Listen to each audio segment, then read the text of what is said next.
Israel has actually done it, yeah, in what will go down as one of the absolute most amazing operations and amazing historic days in warfare ever. Israel seemingly destroyed pretty much Iran's entire capabilities of attacking it. It decimated Iran's leadership, killing military leadership, killing basically anybody who could figure out how to figure out a plan B for Iran's undoubted existing plans for attacking Israel when Israel takes care of its nuclear weapons program, and uh, then destroyed at the same time more or less Plan A, which was to fire ballistic missiles. Iran has fired over 200 drones over the past 12 hours or however long it was from the first one. Not a single one has made it through. Some of those were fired from Iran, some of those from Iraq, some from Syria. Yeah, Syria is uh, either not fully under the control of Al Qaeda or friendly with terrorists of other persuasions. But yeah, this is a great day for humanity, and as is often the case, not much of humanity appreciates it. But even the condemnations are fewer than you would have seen in past um, instances. Welcome to the Daily Objective slash the reality show. This is going to be one long show. If you tuned in at some point last night, we started a live stream at 4 a.m. and went for over 7 hours. So I don't think it's going to be that long. Some of us didn't really sleep much, but it will be yeah, it will be fun. I'm Razi Ginsburg. I'm joined by Daniel Kraus. We'll be joined by more people throughout this show. It will be a fully celebratory episode. People have been saying, channel is very negative over the past 20 months, and yes, it is because very negative things were and are happening around the world. This is a great day. Again, it's the start of a war which will hopefully be over quickly and decisively, but there could be some very sad episodes as well coming up because Iran will respond likely in a way that we haven't seen before, unless it is not capable of doing so, which is also a possibility. But yeah, we're gonna see that. Daniel, Well, sort of not getting enough sleep is sort of a good thing because you start hallucinating. You have this like communication with a sort of like a third world, and maybe you know what's happening sort of ahead. I'm just getting sort of notifications from Red Alert. There are some sirens in Judea, and most likely a missile has been launched. Now this kind of looks like a Houthi attack, so maybe Houthis finally woken up. Maybe they just weren't awake. Maybe that's why we were, nothing was coming. They just weren't awake. Why would they would be? So in the next couple of minutes, we might see what exactly it is. But yeah, the fact that sort of like most of Iran's attacks so far have completely failed. They're still going strong on X. They're still talking about the Zionist regime and hell will come and this is the end and this is how great Iran is and how they'll prevail. But the fact is that they've been completely decimated. Israel is running circles around them. They're just going back and forth and pretty much just refueling and going back. I've seen several videos of sort of them flying over Syria, basically, yeah, just going home, refueling, and going back. So again, sort of like a great day for Israel. There is some more comments from Donald Trump as well, which I'm not sure. Maybe we'll talk more about later. Apparently, I mean, this is apparently the first instance of like 4D chess, because apparently he was just playing the part of like wanting a deal. Although he again said he wants a deal, so I'm not sure if that is like continuation or like stringing them along for longer. And apparently, Iran has sort of winked at maybe accepting some sort of a deal. So I think that could be the worst thing that can happen is the fact that all of this, all of the intelligence Israel had, all of the advantage Israel had will just be used towards making a deal, which no matter what that deal is, that deal will help the Iranian regime survive, either by lifting sanctions, unfrozen their assets. Yeah, I hope this is not just some precursor towards a deal, but something more. Apparently, also the Secretary of Defense Hexet and Secretary of Defense in Israel Katz, right, in Israel, are supposed to talk about basically some possible action from America as well. Whenever you say Secretary of Defense Hegseth, I think, how is that still the case? But that's a story for another day. Unbelievable. Yeah, I have a lot to say about the responses from different countries around the world, as you would expect, are not the same. There's different responses, and I think the U.S. Had something like four different responses from Trump himself. We'll get to that soon. Thank you, PC, for the super chat. PC says Israel is a great nation. Yeah, and it's a great day for that, one of the greatest days in its history. Again, this like the anti-Israel crowd likes to say, this didn't start on October 7th. This started well, to them it started in 1948 when the Jewish state declared independence, and seven armies went in to make sure they finished the job that Hitler started. Didn't work out that well for them, so to them that was a disaster, the Nakba that is still ongoing, the disaster that is the existence of Israel. Again, as I like to say, the real Nakba for them was 1945 when the war ended without the Nazis finishing the job. And look, the world was. I don't think many were relying on the Palestinians to finish the job. They liked the fact that Palestinians, did some damage, and are hoping for the Palestinians to do more damage. But it was Iran that those who want that job finished were counting on, and that is no longer appears to no longer be a possibility, at least for the foreseeable future. Where even our celebrations here should be cautious. Israel is continuing to attack. There's reports in recent minutes of more attacks uh, in Tehran and in other places, and in some nuclear sites, including the one that is the deep underground, under mountain, whatever it is. Uh, yeah. Yeah, and thank you, PC, for another super chat. PC says, Razi, I heard an airport was affected. Well, many airports are affected in that they're closed, including Israel's main international airport, and I'm assuming the others as well, closed. Israel expects it to be closed for like 3 or 4 days. But yeah, you might be referring to the airport in Tabriz, which was completely destroyed. Um, yeah. Uh, so it's a tough day for savages around the world and their supporters. And remember, as we always point out, those who support savages are also savages, even if they seem like civilized people. They are not. Thank you, Roland, for the super chat. Roland says, champagne money. Yeah, I mean, I am celebrating with coffee because still recovering from the previous stream and expect this one to go a while. Um,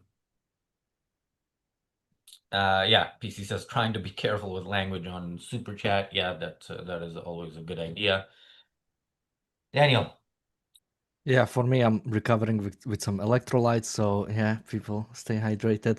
Uh, yeah, the missile attack was from the Houthis. It was intercepted, so we're all good there. And also, open source Intel on X is leaving for Shabbat, so that's very annoying because that's one thing I watch the most. But I think there's one more account, so I'll go there. Uh, I'm kind of surprised. Like, like when something like this happens, do people like still take off for Shabbat? But I mean, Israel is sort of in a good place, right? It already said it towards the people. It's like, yeah, don't even bother, sort of staying with the next two shelters because you're good. There is this sort of like desperate attack from the Houthis, but it's nothing really. It's nothing that Israel hasn't dealt with before, so it was able to deal with it completely. Um, so yeah, we are in a really good position, and yeah, just continue doing this.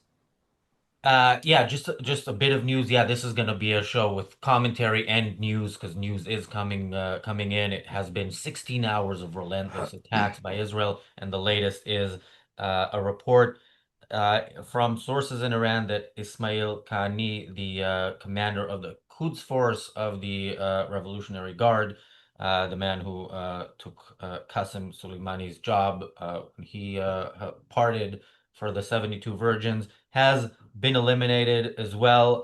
It hasn't been officially verified, but yeah, one by one, these leaders are falling, and yeah, Israel again is doing a fantastic job in eliminating Iran's immediate capabilities for striking Israel and eliminating the people who would figure out what to do when the immediate capabilities for striking Israel are gone. Thank you, PC, for the super chat. PC says they mean business this time. Yes, it again. I've one of my maybe my most frequently repeated lines since October 7th is I hope I'm wrong when I say I don't think Israel is going to do what's needed. I've been saying that when I doubted whether Israel was going to attack Iran at all. I absolutely did not expect this. So yeah, they mean business like they haven't meant it at all so far in this war. And again, we have seen moments in this war that were praiseworthy and we praised them. Joining us to praise them some more, Marco and Richard. Yeah, your initial thoughts on what we've seen over the past 16 hours. Well, my initial thought is I'm delighted not to have to talk about Greta Thunberg or Owen Jones, to be honest. And no doubt, I haven't checked their tweets, but no doubt they've been tweeting prolifically about what a great service Israel has just done for humanity, not only in terms of setting back the theocracy, the dictatorship of Iran and its oppression of women's rights, for example, but also stopping the proliferation of nuclear weapons, which I'm sure is something they're both in favor of. That's my contractual obligation to mention them dealt with. Now I can focus on the other positives, which include the fact that this is the combination of skill and justice at work. And it's the sheer skill that is firstly admirable in terms of how Israel has carried this out. Not only the intelligence, the secrecy, the planning, the ability to execute in extremely difficult circumstances, or to pull all of the threads together, to look all the psychological ways in which they've managed to manipulate the Iranians into the right places in order to carry out an attack of such effectiveness. So that's all been great, as well as the technology involved, of course, and that's where the Israelis also excel. And this has been a demonstration of that too. But aside from the skill of tackling it and ensuring that you're taking out both the leadership of the Iranians in terms of the military leadership, and of course affecting the nuclear, setting back those nuclear facilities. Aside from that, also you've got the sheer justice of seeing what should have been done a long time ago actually take place, and that's when everybody's faith in the ability for countries like Israel and the West more generally to know what's right and to act on it has been somewhat lacking or somewhat slow or somewhat apologetic, and this is absolutely not apologetic. This is the essential decisive action that we've been calling for on this channel for some time, and it's a delight to see. Yeah, and it's quite interesting. Just yesterday you were talking about it, and then lo and behold, a few hours later it has happened. So makes you wonder why the rise is behind it all. But yeah, this morning when I woke up, I thought it was Christmas. It's like I can't believe it's finally happening. And of course, not to minimize But you the hate Christmas. yeah, no, but I like presents. Not to minimize the achievement of the Israelis here, but it goes to show what you can do in a corrupt country like Iran, which is led by effectively what is a glorified shaman. It's a kind of regime that shouldn't really be there in the first place. And this is effectively rightening the wrongs made in 2015, for example, when Obama reached a deal with them in the first place, and then even backwards, back further in 1979, when we allowed this terrible dictatorship to even exist without bombing the hell out of them. So it's nice to see that the West is pushing forward Israel to do what they haven't had the balls to do for the last 50 years. But yeah, again, incredible achievement. I'll super welcome the destruction of the partial destruction of the capability for enrichment of uranium in Iran, the destruction of some of the weapons that could have been used to retaliate, which didn't happen, the killing of members of the army and the IRGC, and of course the achievement itself. And you see also how Trump initially has been saying, well, we're not going to have to do with it. It's not our thing. We're just going down the route of the deal. And then when it happens, oh yeah, I knew everything about it. Of course, if the Israeli had told the Americans, we would have found out, because the Pentagon would have leaked again the plan. So yeah, it makes you wonder how much Trump knew. But of course, Trump only wants a deal. He doesn't care about the outcome. He just wants a deal. Good, bad, middle. He doesn't care. He wants a deal. Yeah. Yeah. Before you joined, I mentioned that, there are different opinions expressed in different countries, and America seemed to have about four of them expressed since last night. We'll go through some of those, but yeah, the fact that Trump is still begging begging the Ayatollahs to let him save them from the end of their 46-year reign of terror. I don't understand this. In a sense, it's much worse than some of the responses, like Britain, saying, "Oh, we're not helping defend Israel," because really, thanks, but I think it'll be okay. And by the way, Jordan shot down some drones, but Britain doesn't want to take as pro-Israel a stance as Jordan. Thank you, Bonnie, for the super chat. Bonnie says, "Thanks for 7 hours of coverage last night. YouTube won't let me say the rest. You can say the rest in a text to me, and I will read it, even if it's not family friendly." But yeah, 7 hours and 7 minutes, and those 7 minutes, were significant, because in a way they were some of the scariest minutes of the show, because Alex was there towards the end, and she had to leave abruptly and not really say why, and we kept it going until she said, "Yeah, everything is fine." Just had to move from where I was. But yeah, people who are understandably saying, "Look, this channel is so negative," go watch that 7 hour stream. We had fun, but go watch it later, because we're gonna have fun today. I mean, it's 20 minutes in and we're already having fun. And again, news keeps coming in, hopefully only good news. So we expect to continue to have fun. Yeah, I'm gonna look at the news. Anything to add? Yeah, for sure. I mean, you mentioned Britain there, and I noticed that they announced that Starmer was kept in the dark over the plans, which is absolutely essential in order for the plans to work at all.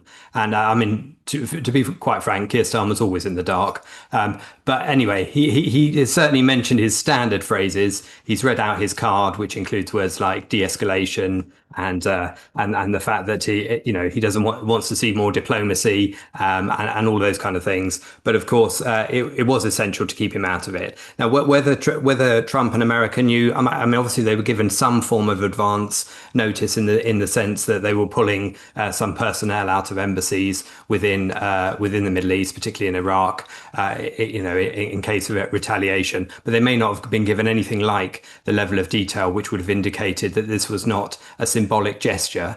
And I think that's what makes this, super exciting as well to see, is the fact it's not just a symbolic, slap on the head. This is a proper degradation of their capability, and it's also exposing, where the talent lies in terms of military capability, and it punctures the myth of the Iranian paper tiger. It actually shows that it can be defeated, and a lot of it is hot air and no thanks to the Israelis, of course, but certainly thanks to the Israelis. But it does put them back in their box and clearly show. And I think that sort of effect on the Iranian psyche is going to be very large. It's going to affect the Iranian people quite substantially, and hopefully, off the back of this, you may start to see some uprising of some of the population, particularly those women who've been so brave in terms of fighting the regime and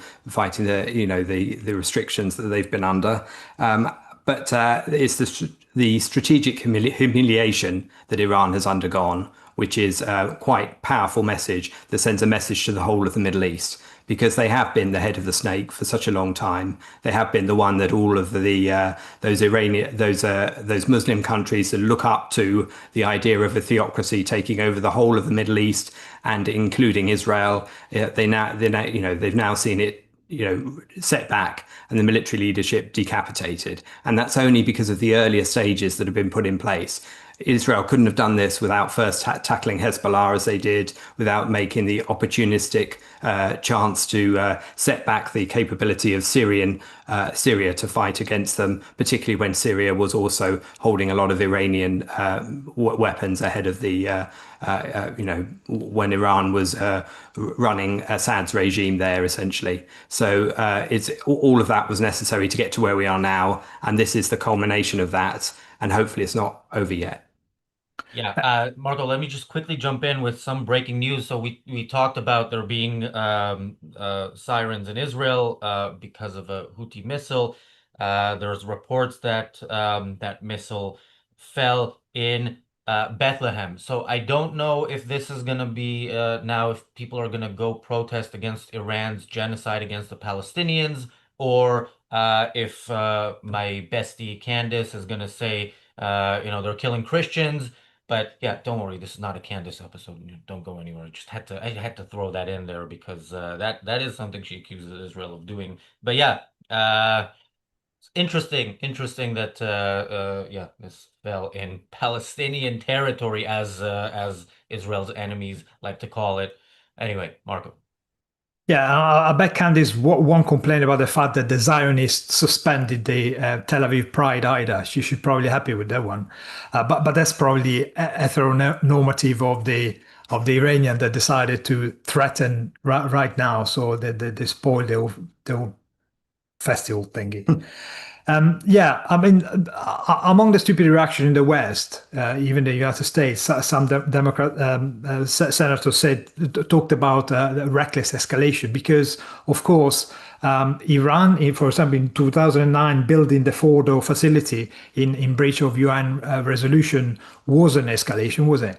Iran producing and enriching uranium up to 60% towards the road of 90% for weapon grade. That was an escalation. It's only escalation when the real threat that we all are facing, because it's not just Israel, it's been actually dealt by Israel itself. So effectively, we all going to benefit by what Israel has done so far. And I hope they go further ahead, because the threat is not diffused yet. The Iranians still have lots of capability. They have different locations where the enrichment is going on. But yeah, this is a setback, but it was a setback after October 2024, when Israel took out some of the radar facilities and some weapons, and only now Iran is beginning to recover from that strike. And of course, the fact that Iran has lost so many weapons, it means that those are probably weapons which are not going to go to Russia and help Putin, and certainly Putin doesn't have the bandwidth to provide more weapons to Iran. So it's a good thing that Iran is on its knees. It should have been there months, years ago, to be honest. But There we are. Thank you, Israel, for dealing with the issue that the West has been ignoring for at least actively for at least 10 years. And we all going to benefit from the fact that Iran, that terrible regime, hasn't got, well, will probably not achieve much nuclear material to produce a weapon. Of course, it's still dangerous. They still can use dirty bombs and strap stuff to a missile and throw it over. But, you have to start somewhere. Thank you, PC, for the super chat. PC says Starmer is a liability. Yeah, but we are getting what we deserve, considering the previous government wasn't really good, and people wanted to get rid of it. But yeah, this is worse. And anyway, yeah, Starmer. We'll talk about him a lot, I'm sure. Thank you, Jonathan, for the super chat. Jonathan says, thoughts with the brave men and women of the IDF and Mossad. Yeah, Mossad has been amazing, of course, both in knowing where everybody is at exactly the time needed, that they could all be taken out at the same time, while Israel is also taking out the weapons that need to be taken out first, because they would be the first fired at Israel. That's definitely one of the most amazing things about this amazing operation. Enric says Bibi acts at the last minute. Yeah, look, he's gonna get his on this channel as well, but maybe not today. Maybe a little bit today, but we'll see. Yeah, Richard. Personally, without needing so much intelligence, I would have just dropped a very large bomb on the top of the funeral in Nasrallah a few months ago. But they decided to go for the politically correct version of war. So there we go. Imagine we could have taken out Papa Smurf and all his friends, and it would have been only good thing. Incidentally, Papa Smurf, the Islamic little man. Today was just showing the usual bluster that these people tend to do. It reminds me of Comical Ali, which was the spokesperson for Saddam Hussein. Just at the point where they'd been defeated, he was in front of the press, in the Western press, saying, "Yeah, we're slaughtering the allies," and all this kind of stuff. And he's doing effectively the same thing. He's going around saying, "You see, that's why we're enriching nuclear uranium, because we have to defend ourselves from the regime." I mean, come on, kettle pot. And it's of course nice to look back now at some of those footage that you've got of like Hussein Salami giving it the full rhetoric in front of crowds of people, giving their responses like trained monkeys from the audience about death to America and death to Israel and all of the highly religious, violent wording which they tend to use. And of course now he's no more. And of course the new guy, Ahmed Vahidi, how long will he be in the job or on the planet? We will find out, won't we? Because I mean, the history of taking out the replacements in both Hezbollah and Hamas has been spectacular over time, and we hope to see the same with the Iranian regime as well. I think you talk about the Mossad skill level, and also the elite soldiers, the elite commanders who are actually carrying out such work behind enemy lines in terms of setting up the surface-to-air missiles, in hidden pre-positioned points within Iranian territory in order to take out those defenses that allowed the airspace to be opened up so that Israel could come in and with impunity be able to attack whichever sites that they wanted to. I think that was highly skilled, and of course the ability to keep something like this secret drone factory near Tehran, to set it up in the first place, an operation which took years, to make sure that it stayed secret, to be able to deploy it at the right moment and make it fully effective. All of that must have been super sweet to all of those who had planned it for so long. So Rising Lion is a mighty name for it, and I'm fond of these names that they tend to use, and not since, I don't know, I think Operation Opera was a bit of a pants name personally, even if the taking out of the Iraqi reactor back in 1981 was a good thing to do. They've improved their naming since then. But Rising Lion, absolutely top stuff. Yeah, Operation Opera is to be circular, isn't it?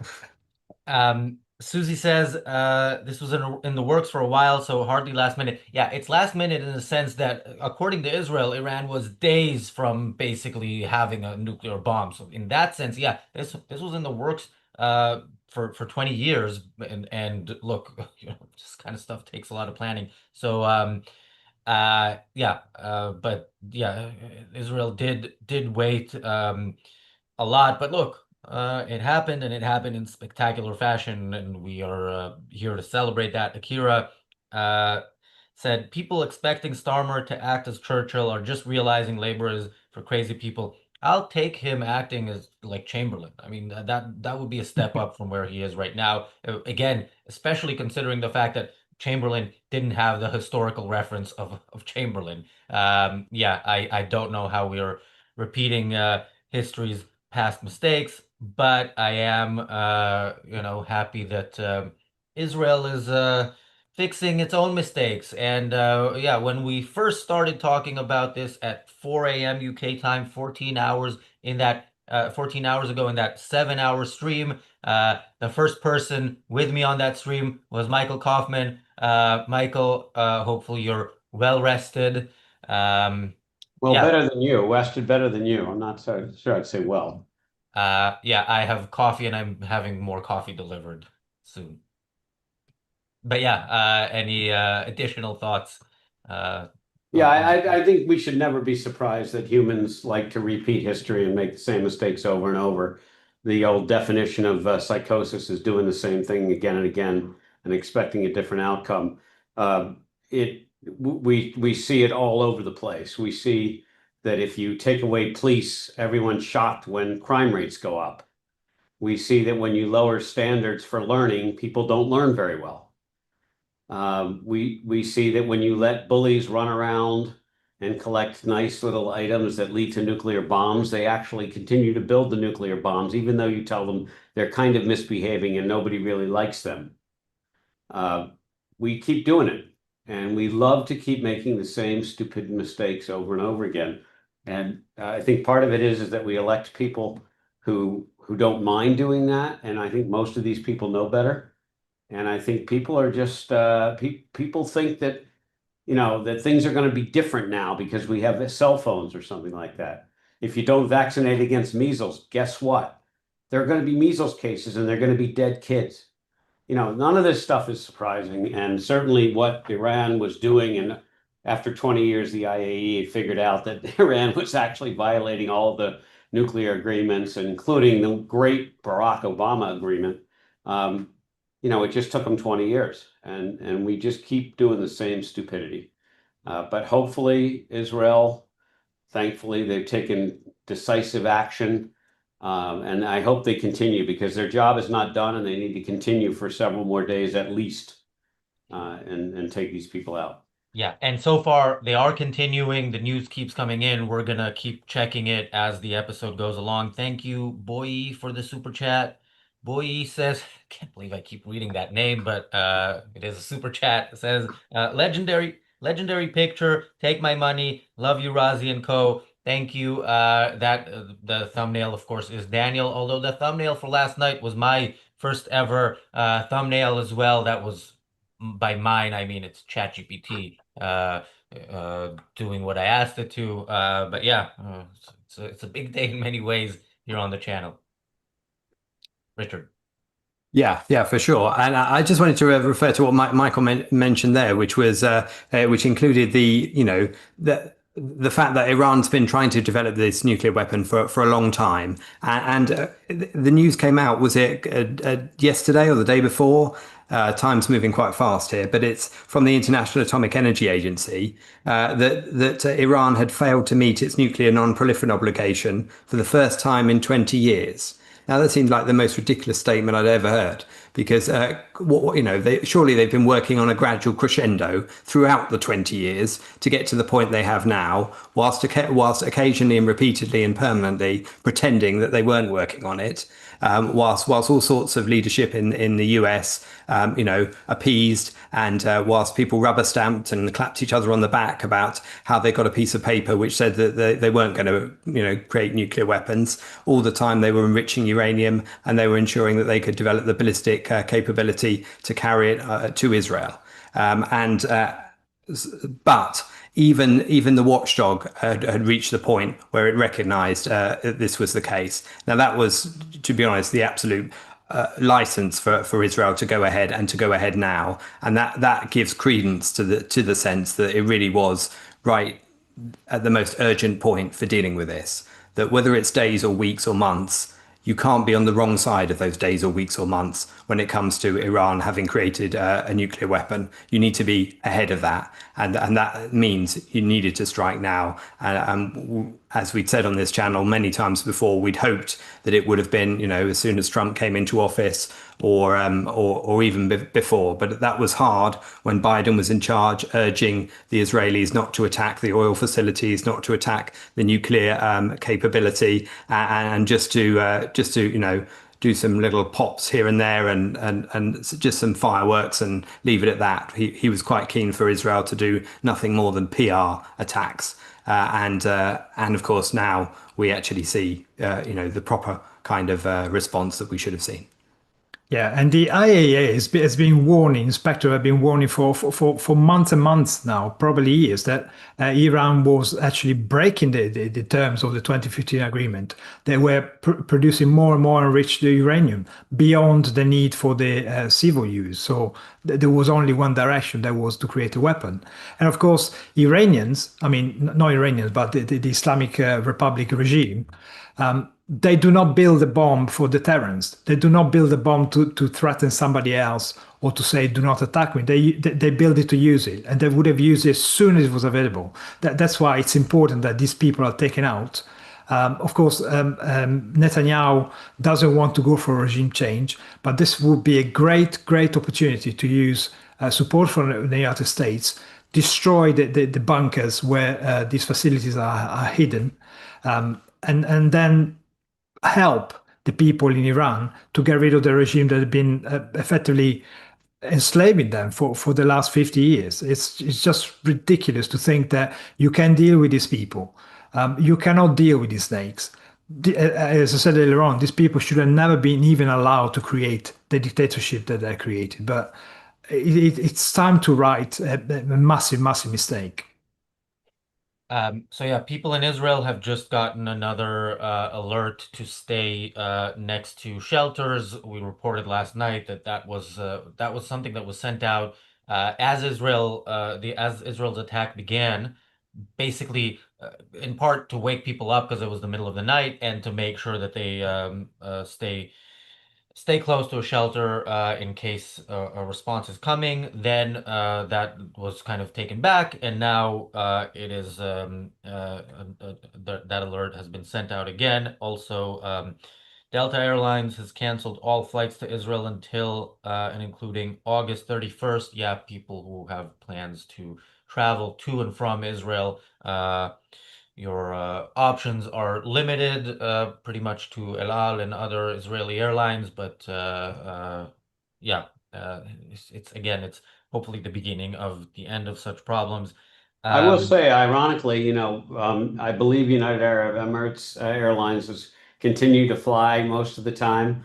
Some of the Ethiopian airlines, it's not the people that you would have expected to stick by and just say we have confidence in Israel air defense, etc. Of course, the American wimps, and I do truly believe there's some underlying anti-Semitism. They chalk it up to insurance, which I'm sure could be mitigated and taken care of. Israel has plenty of insurance carriers. They just don't want to bother, and I think it just puts more pressure on Israel. I think it's disgusting. Well, I mean, so Michael, I mentioned this before, but I was in Israel when the Houthi missile hit the airport, and you and I were having dinner that evening. right right next to the airport, basically not far from it. And as we were leaving the restaurant, you said, "Look, everybody's out and about, and everybody's fine." And missile hit the airport. And yeah, in a sense, that's great that Israelis don't let something like this, scare them into hiding for weeks. But on the other hand, like that's not something you should be used to in life. And hopefully this is the beginning of the end of Israelis having to get used to it. Israeli children growing up with this. Yeah, you hear a lot about children in the Middle East, but it's the children of the people who started the war that you're supposed to care about and supposed to blame the people against whom war was started for their situation. But yeah, again, this more than any peace deal or potential peace deal, which have always moved us closer to war, this actually does make peace more likely. Victoria said, "No offense, but Starmer is one of the goats from the afterlife." Yeah, on behalf of the prophet, peace be upon him, I am deeply offended. Akira says, "Haven't watched the whole thing. Will take me a couple of days." Yeah, yeah, I'm not guilting anybody into watching the entire 7 hour stream, but yeah, like I said, we did have fun. And Susie, mentioned something in the chat that I actually brought up in that 7 hour stream, asking anybody watch that show Tehran. I wonder where they will go with the plot now. So I saw the first two seasons, and I remember they had a third season like about to go, like ready, finished, and then October 7th happened, and Apple TV didn't wanna air it yet. I don't know if it's already aired. I did wonder if there's gonna be a fourth season, which would kind of have to be the last one. But yeah, I have to say Tehran is in season two it becomes very left wing and anti-Israel and kind of less enjoyable to watch. Thank you, PC, for the super chat. PC says, Razi, today is Friday the 13th. Yes, yeah, happy Friday the 13th to the Ayatollahs who are, celebrating, and those of them who are still around in their own way. Okay, Susie says, yes, Hugh Laurie is in season 3 in the third season, apparently. Well, okay, and Daniel says that season 3 is out. Okay, I will watch that after I watch the reality show version of it, which is the news. Much better than the actual series. And I say this as somebody who will continue watching that series. Richard.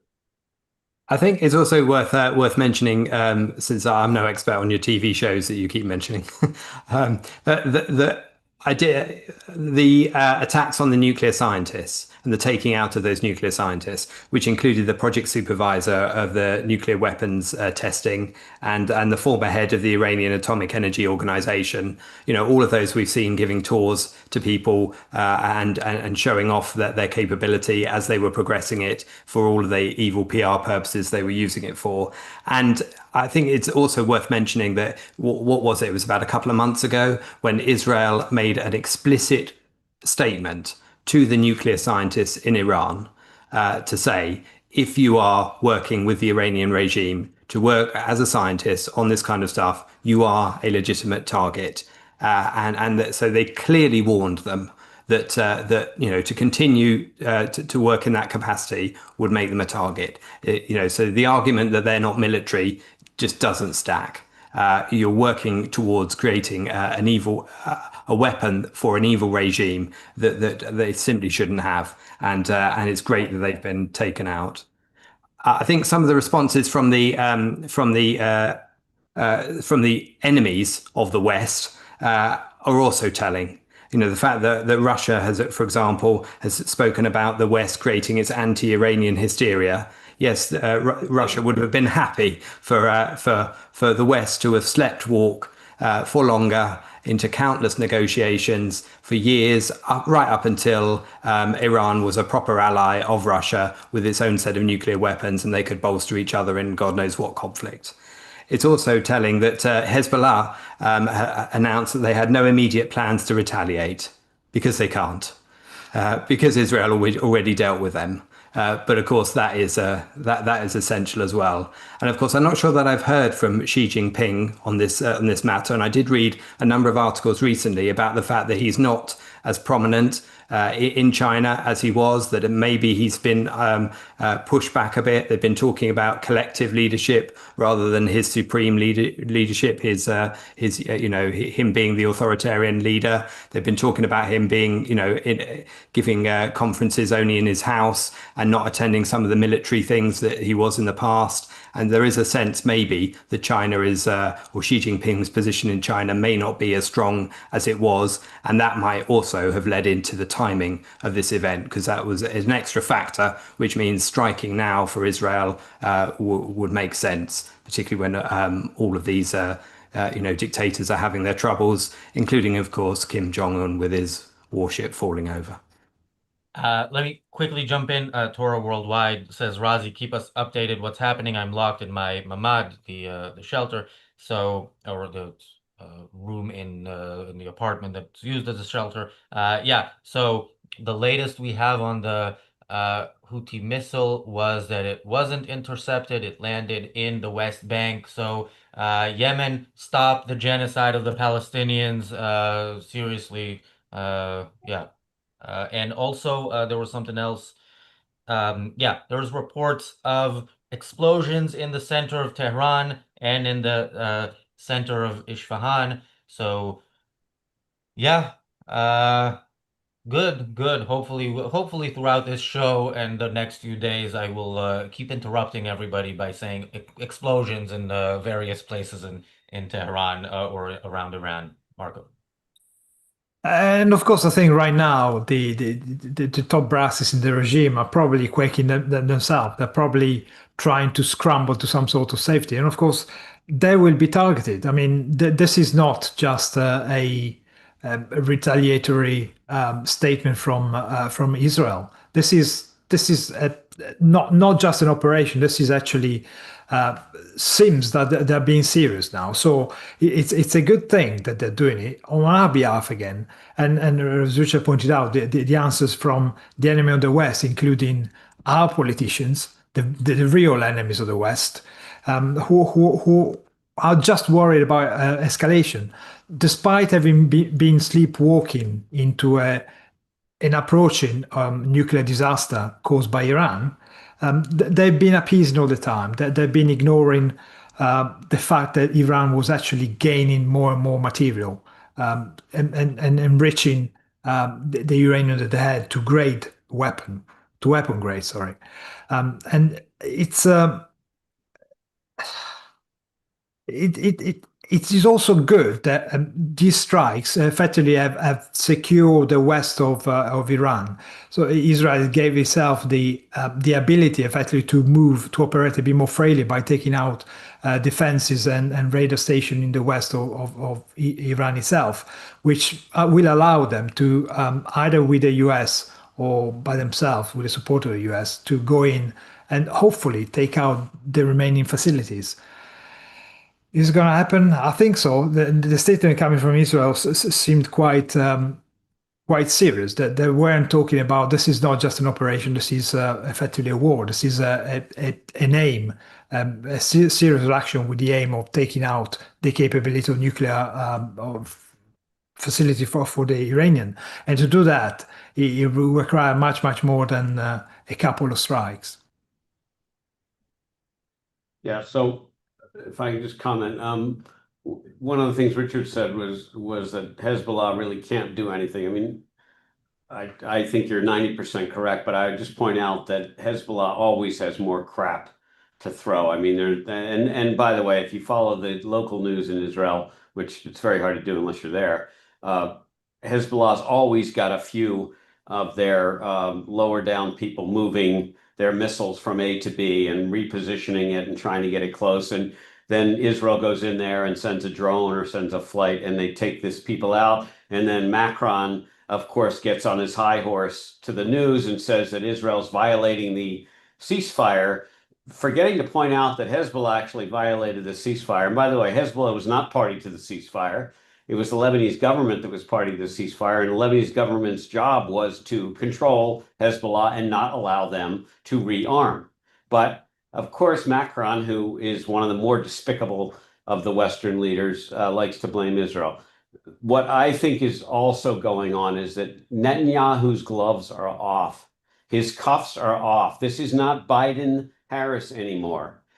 What you're seeing in general is a disproportionate response. It's the kind of response we've been talking about on this show since October 7th. This is how you fight and win a war, especially against genocidal bullies. What Netanyahu said to all of the malefactors, it'll be interesting now to see what happens with the Houthis. But what he said was, now, if you come after us, Houthi, Hezbollah, Hamas, etc., we are going to destroy you. We are going to go in and we're going to annihilate your infrastructure. This is the speech of a disproportionate response that is designed to eliminate your enemy, not to send a message, which all of the idiot pundits, and the reason I call them idiots, they're far more schooled and educated on this stuff than I am. But it would be like treating a patient with cancer with amoxicillin and being shocked that every one of your patients died. These people have given us a prescription for fighting wars that has been a dismal failure. Time and time again, and yet we still listen to them. So Netanyahu, I hope he follows it up with the Houthis now. We've got planes to do it. You've got America involved. It's time to go in there and not just break a few runways in the airport after you warn the Houthis that you're coming in. It's time to go in and destroy their electric stations, their water towers, everything. They should be reduced back to pre-civilization, so that the next time these idiots think about sending a missile, they'll think twice. And if they do it again, you do that again. The second point I would just say is to reiterate this disproportionate response. Now, you can argue whether when someone's about to build a nuclear weapon or 9 or 15 of these things, that's to annihilate you, whether there's any such thing as a disproportionate response. You could certainly argue that. And all but the pundits would probably, a reasonable, rational person who doesn't spend their life making up baloney excuses would say, well, there's ways to handle this. The other way to handle this is to say, if someone wants to annihilate me with a weapon of mass destruction, I'm going to go in there and annihilate them first. And the Israelis are doing the annihilation in a very controlled manner, in a very kind manner, as best they can. Typical, they're avoiding most of the civilian stuff.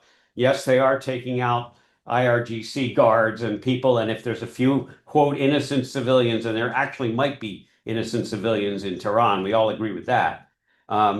That's too bad. You're just in harm's way.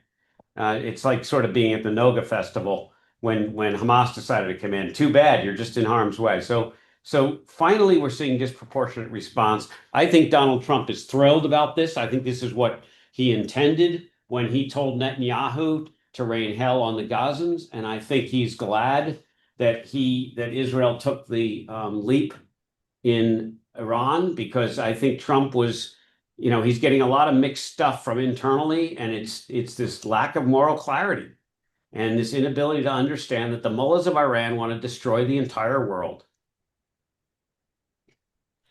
Yeah, and the thing in Iran. So now there's some sort of pro-government protest in Tehran.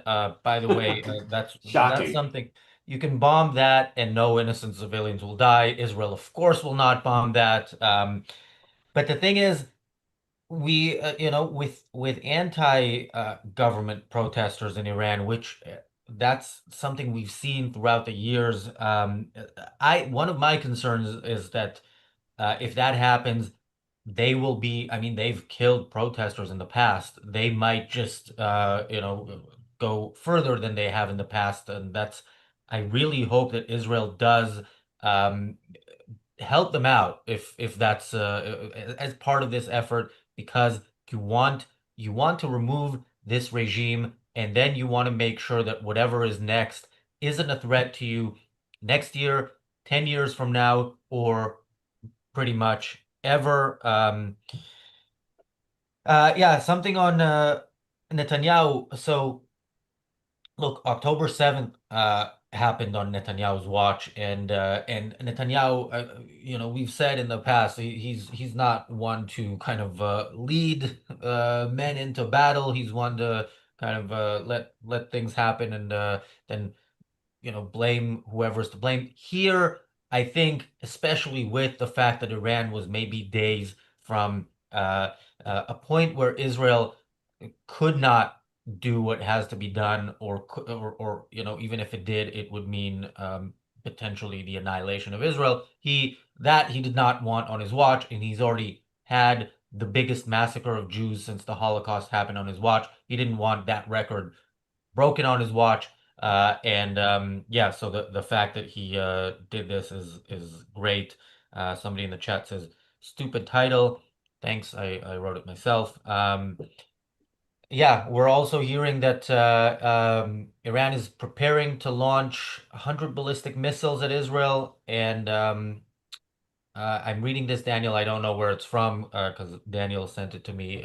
Israel will launch strikes against Iranian oil refineries and natural gas sites on the Persian Gulf if Iran decides to target Israeli population centers during their retaliatory attack, according to Channel 12.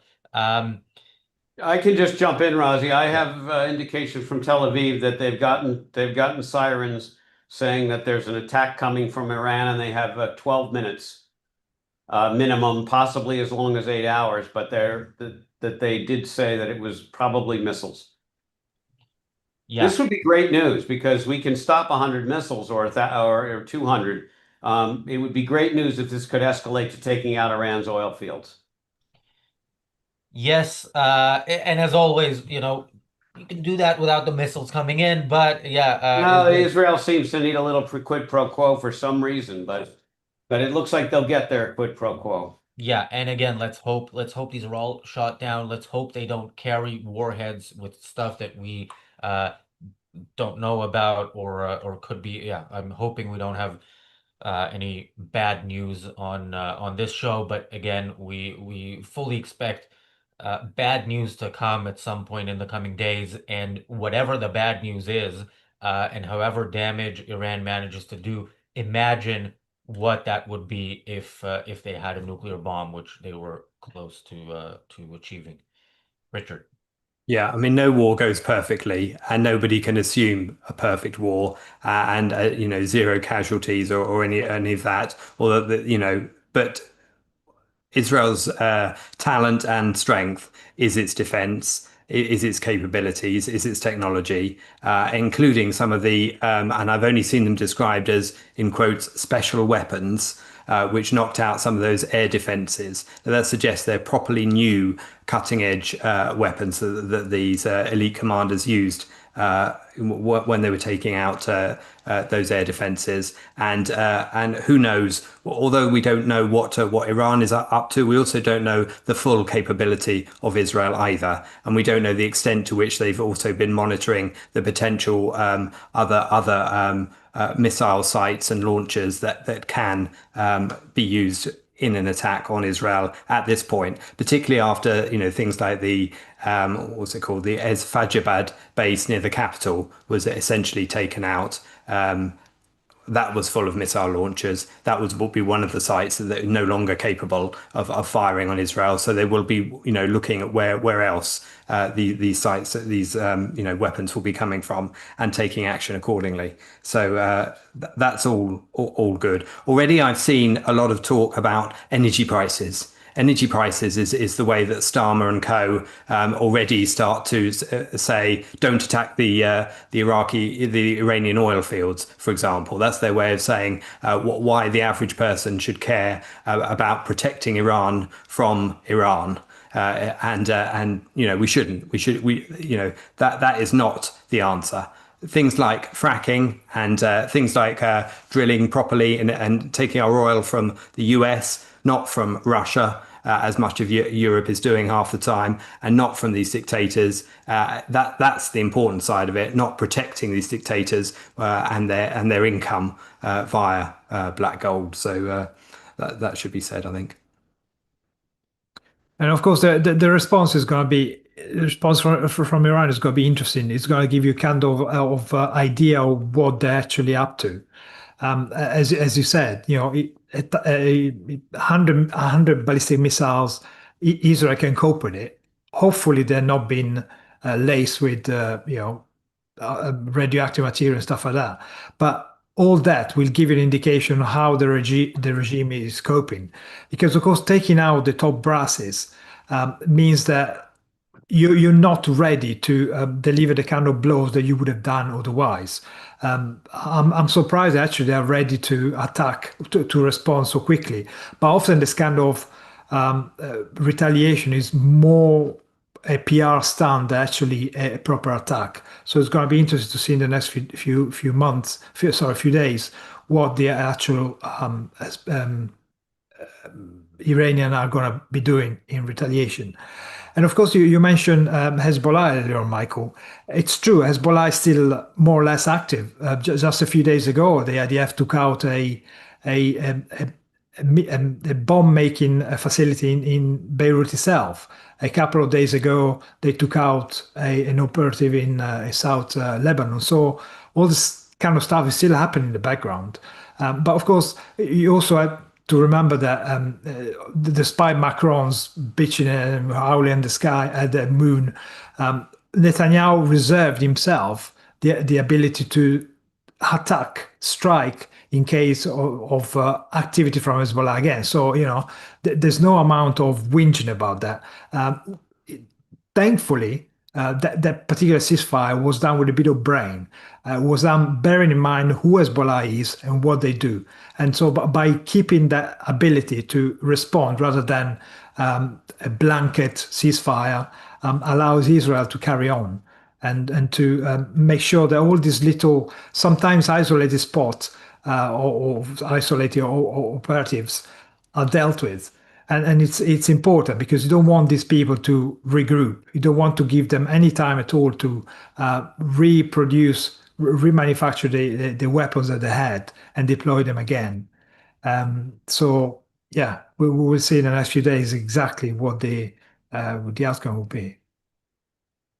Yeah, one thought that comes to my mind with the oil prices, which of course are going up, and just like the stock market's going down because the stock market needs to go down when Israel attacks potentially nuclear Iran, because somehow that's bad for the future. And also keep in mind that the stock market's supposed to be sort of 6 months forward looking. So it seemed to me 6 months forward looking from now that this should be glee about this, that we can finally get these genocidal mullahs under some kind of control, or at least slow them down until hopefully Israel completes the deal. But that's point one. I think the oil issue is an interesting one. And again, I'm not an economist, but my understanding was that Iran isn't allowed to sell oil. That's what the sanctions are on Iran. And one of the ways that we like to stop Iran from doing all the bad stuff that it does across the world is to stop their income flow, which is essentially, in addition, apparently, just some drug money, because you know it's always a good mix of things to make illegal drugs, is mostly oil, and they sell it to people like China and Russia and so on. But they also sell it to other places through false flag ships and all this other stuff, and everyone knows this goes on. Wink, wink, nod, nod. And the international community likes to blame Israel for everything. But of course, I'm sure France and the UK and all don't do anything to stop any of this stuff. But they all signed on to the sanctions.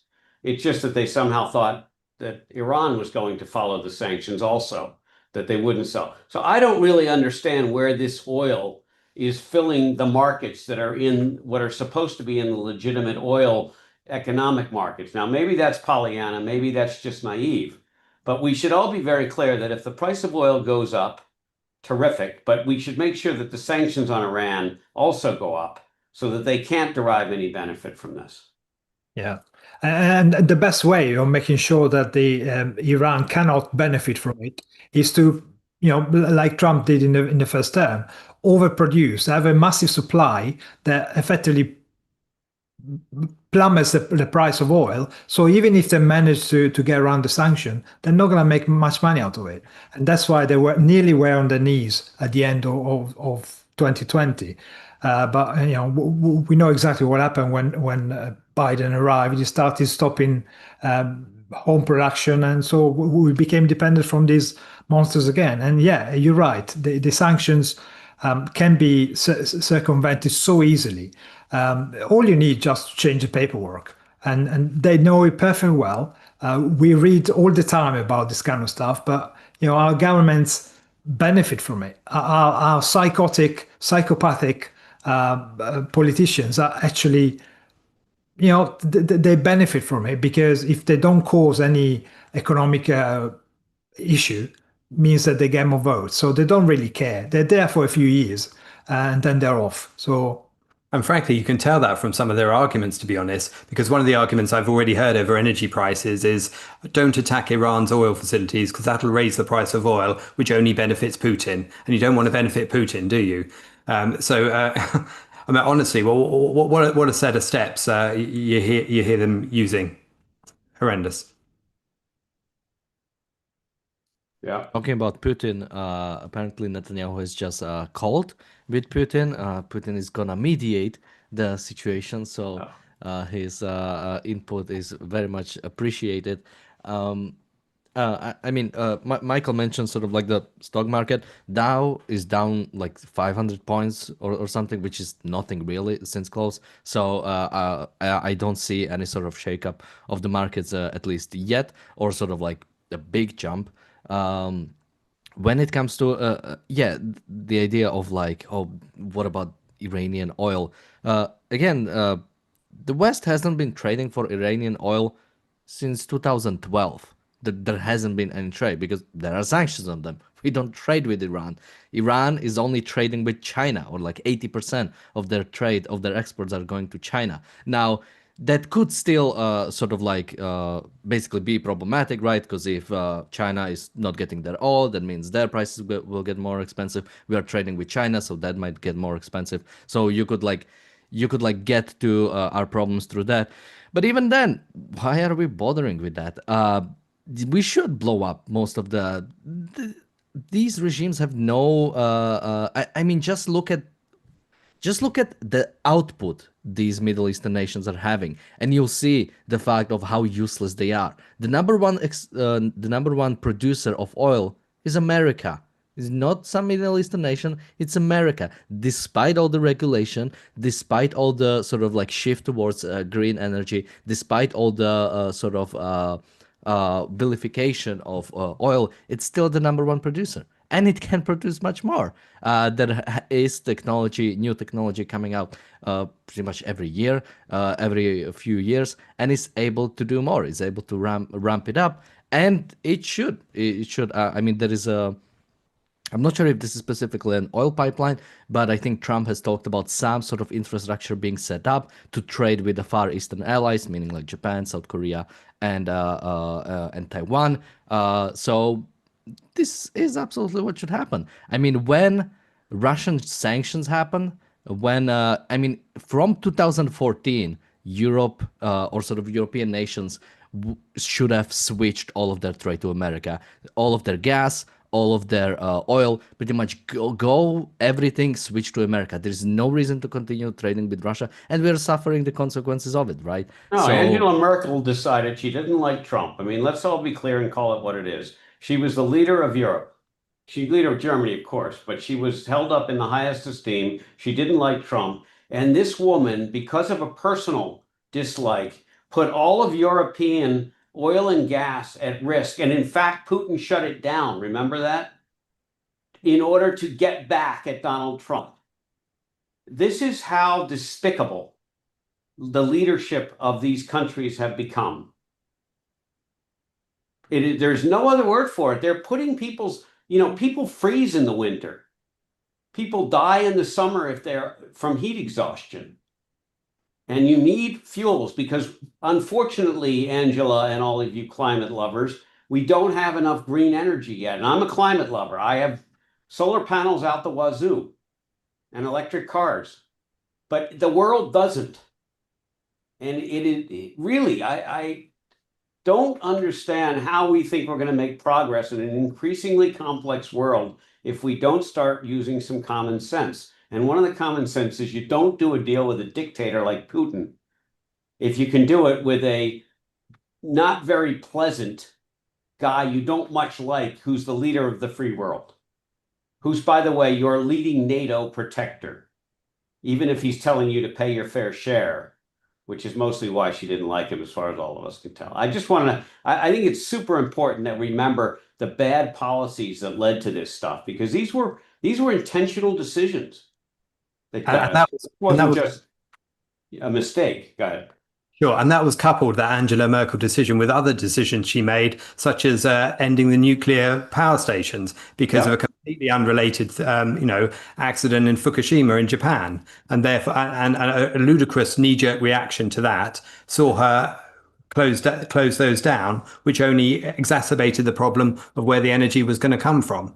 And European ports didn't have the terminals to receive LPG from the United States. They had to rush them from 2022. They had to rush the building of it. And it clearly shows that they weren't interested in trading with the US. They were interested in building a second pipeline bypassing Ukraine with Russia. So, it's quite obvious what they were up to. But the EU is still a major purchaser of gas from Russia. Only now they're starting to tail off the purchase, but they're still buying from Russia after sanctions on one side and giving billions on the other. And a lot of the paperwork trails that show how it's, moved through other countries like Azerbaijan and countries like that before being fed back to Europe in order to get around these various sanctions. Those are easily exposed, and it's quite easy to rectify the problem by buying from, a Western power such as the US. Thank you, Jonathan, for the super chat. Jonathan says, thinking of the brave men and women in the IDF and the Mossad, yeah, again, the Mossad's on the ground operation with a base in the heart of Iran. Absolutely amazing. And yeah, I hope everybody there is safe. The fact that we haven't heard anything doesn't necessarily mean that everybody is safe. If something bad happens, uh, they might not want to report it just yet. That Um, so Razi, that particular episode, I mean, it's remarkable, just like the beeper stuff with Hezbollah. But it also goes to show how little Israel was ready, how little Israel was keeping an eye on Hamas itself, because they had preparation, massive preparation against Hezbollah, clearly preparation and lots of looking forward of and intelligence for Iran. But when it came to Hamas, they clearly had a blind spot there. And the more they show this brilliant event in other areas, the more they show how unprepared they were to deal with Hezbollah. That's why October the 7th happened in the first place, probably. Yeah, and that's in part the false alternative of our enemies thinking that the West has, because yeah, our major problem is Iran, not Hamas. You can say our major problem is Iran, and then we have additional problems, and let's deal with them. And if we're not dealing with them, at least be better prepared for the possibility that they mean what they say. And that was not the case. And again, hopefully this is being undone now. The IDF spokesperson just said that Iran has the ability to strike and cause severe damage to Israel, and yeah, Israelis should be prepared for that possibility, but hopefully that's not going to happen. Hopefully, what we've seen over the past 16, 17 hours will continue. I've been saying for the past 20 months, I can't wait till we go back on this channel to talking about how environmentalists want to save the planet by making us all not flush the toilet. And look, if Israel does this well and quickly, Michael, that might be the topic of the Daily Objective and/or the reality show live, July 1st in Boston, on stage, in front of an audience. You will be there. I will be there. Daniel, you will be there behind the scenes. And yeah, make sure if you are in Boston July 1st, make sure you join us. It's the Daily Objective and the reality show are going to be live streamed. We're going to have a couple of more things during that event that's going to be around 3 hours long. Not quite as long as last night's live stream, but look, if we have news this good, we might keep it going. Yeah, I mean, we talked a little bit about sort of like nuclear energy, and I've seen some people in the chat talking about it. I mean, the whole the whole thing that Germany did was like actually retarded. It's like you cannot even think of like how dumb it was to shut them all down, only to open up coal-fired plants, which is not a bad thing. Coal is also good, is needed for energy. As much as I love nuclear, the fact is it's something that takes a long time. It's something that takes a time to set up. So you need coal as well. You need oil as well. And somebody in the chat was also saying that what about the nuclear energy for Iran? Iran had it. Iran could Yeah, have just you don't had. need highly enriched uranium Yeah, when you're doing controlled nuclear fission, which is what you're doing in a nuclear reactor. You're trying to generate heat. You actually can't use highly enriched uranium because it generates too much heat. That's why it explodes. This is not rocket science. That's why all the idiots during the Obama campaign were talking about how Iran was really okay and they just were developing nuclear energy for uh, for use in electrical in nuclear reactors. Oh, and also for radiopharmaceutical use, which was a new idea that if you that you suddenly are going to use plutonium and uranium for human health issues. It's a great way to kill people. That might have been what they were thinking of. But this stupidity, and we buy it. And frankly, the press bought a lot of this stuff. There, nuclear energy turns out to be one of the cleanest forms of energy around, unless it's a disaster, just like many things that we have. Airlines, airplane travel is one of the safest types of travel, unless it's not, like when the Indian plane went down. But overall, airline travel is way safer than taking a car. Nuclear energy is way cleaner than anything. Yeah, you got to package up the bad material, and we got to find places to put it. And someday we got to get a company that's going to figure out how to reprocess this stuff, so we don't have to just put it in steel drums and drop it into caves and seal them up and all. But nuclear energy is a great thing, and the amount of energy it can produce is enormous. The notion that you can even build enough coal plants, you would all get cancer from the amount of smoke that you had to replace a nuclear plant. This was absolute moronic behavior. Yeah, Yeah, and even more. the airplane example is a good one. Yeah, there was a terrible crash yesterday. It was a Dreamliner. The Dreamliner has been around for 14 years. This is the first Yeah. Dreamliner crash ever. From videos, th- the thing is with airplane crashes, unlike stuff that the Hamas health ministry says, the news understands that it takes a while to actually get the facts and you can't really report it. But yeah, unless you know, and it will take a while, but it looks like it may not have been a malfunction in the plane. And yeah, imagine saying, okay, let's ground all planes because of this. Marco. I was just saying that more moronic, even worse than that, is the fact that David Cameron, 2015, 2010 to 15, was building nuclear power plants with China as the main partner. I mean, how idiotic is that? But hey, only a politician could do something like that. Even now, we're building them with the French, which is its own Sorry, concern, sorry. frankly.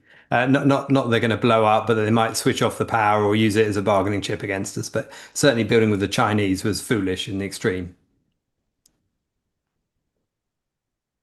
I gotta say, I love following Iran military on X because they keep posting like attack is coming, the Zionist regime will be destroyed, and they post like pictures of like missiles going out and like missiles going to the city, but it's like none of that is happening. Like that's not happening. Like those pictures are not from what is actually going on. That nothing's. I mean, I'm not sure if anything is coming at Israel. I don't see anything on Red Alert so far.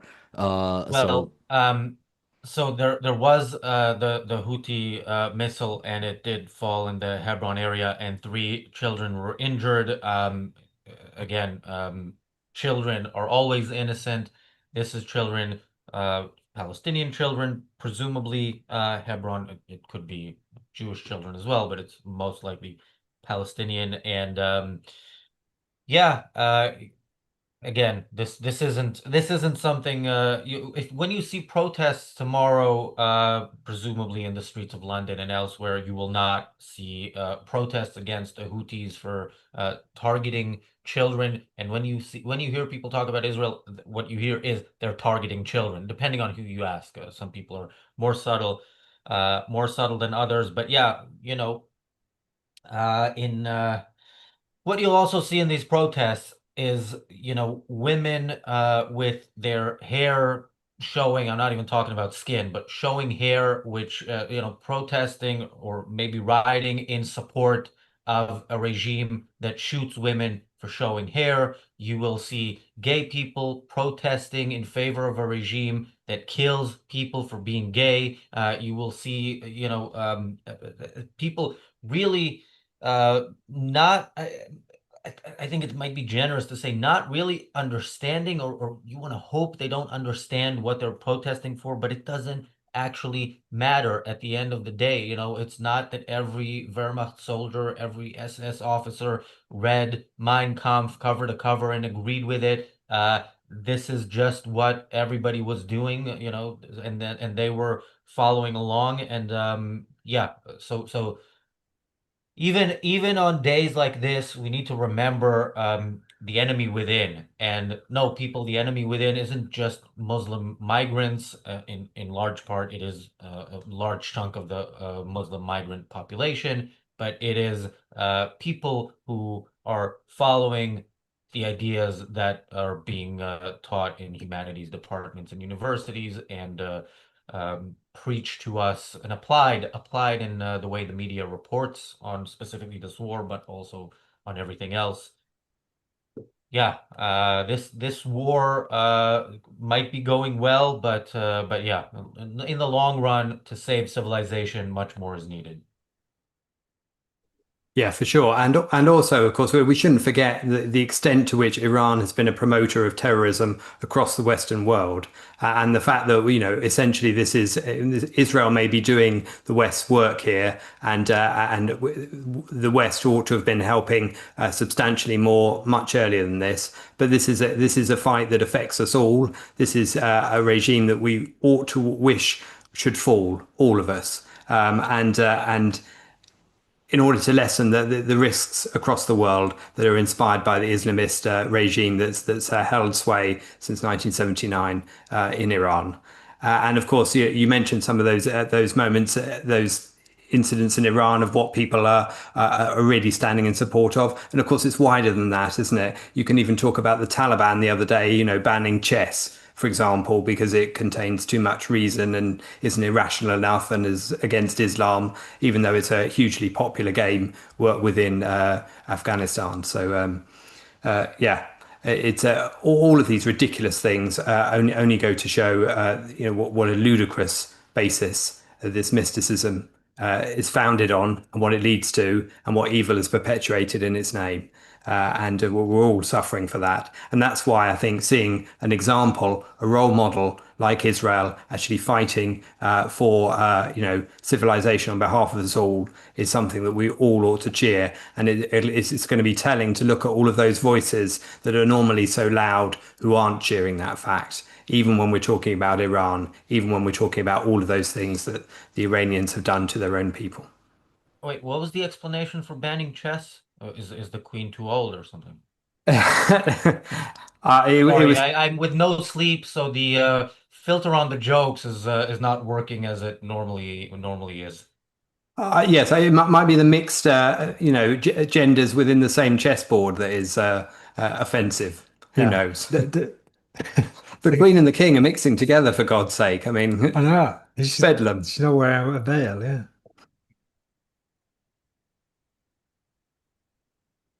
Well, funnily enough, I think wasn't chess like created in Afghanistan? I think it was like in that region, maybe like India. So yeah, it's funny going back to the roots, but the opposite way. Civilization was born between Tigris and Euphrates rivers, but hey, you see how that ended up. So Yeah, but I think it's just the fact that anti-fun and anti-mind, and chess is, both. both.